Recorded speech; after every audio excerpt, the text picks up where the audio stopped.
O projeto aqui está projeto que vai ser financiado do web. É corrente que está supply capacidade de folha escola. É corrente que também de grade de Almar. Dia está com também bem kilowatt-hour meter de Almar. Então, tudo o qual que o produzir também na grade. Então, agora depois nós está subsidiar dando contribuição na escola. Em total, agora aqui nós temos tentativa de 5 gebouwen, entre outros escolas, overheidsgebouwen. Então, essa é nada de um pipeline.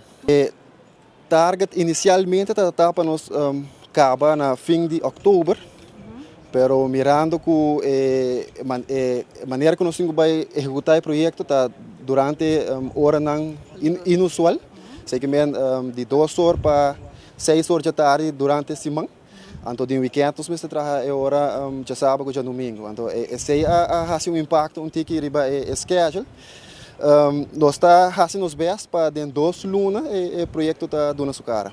Ita proyecto kuta eigenlijk het subproject di ture proyecto nang ku web como nos trabalha hasi nos tayame solar project ku nos ting kuta bayena diferente dak di school nang diferente gebouw nang para nos llenar quota ku nos ting nos target pa llena 10 megawatt mais ou menos na Aruba kuta bay duna nos mais ou menos 10% de renewable energy mais de nos cota total de renewable energy para Aruba, mirando nos visão como companhia, como Aruba também, para 2020, dus nos quer eliminar fuel oil.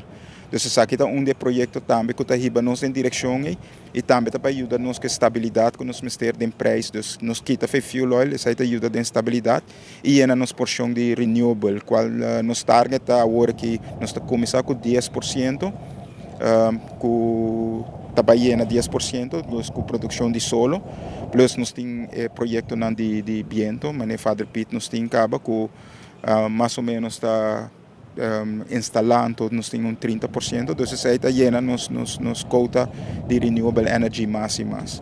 A ideia que nasce para motivo de nós temos solo todo dia, então num dado momento se lo ajudava a ahorrar o custo de energia de corriente, então está possível, why not? Assim nós começar pouco a pouco, até que nós cresce e chega a caminho nos está a Também vem 85 painéis de 300 watts. Esse também vai instalar aqui de Banan. Se por ribele na uma situação de casa normal de energia, por alimentar algo 30 para 35 casas, não, para dia, sem problema.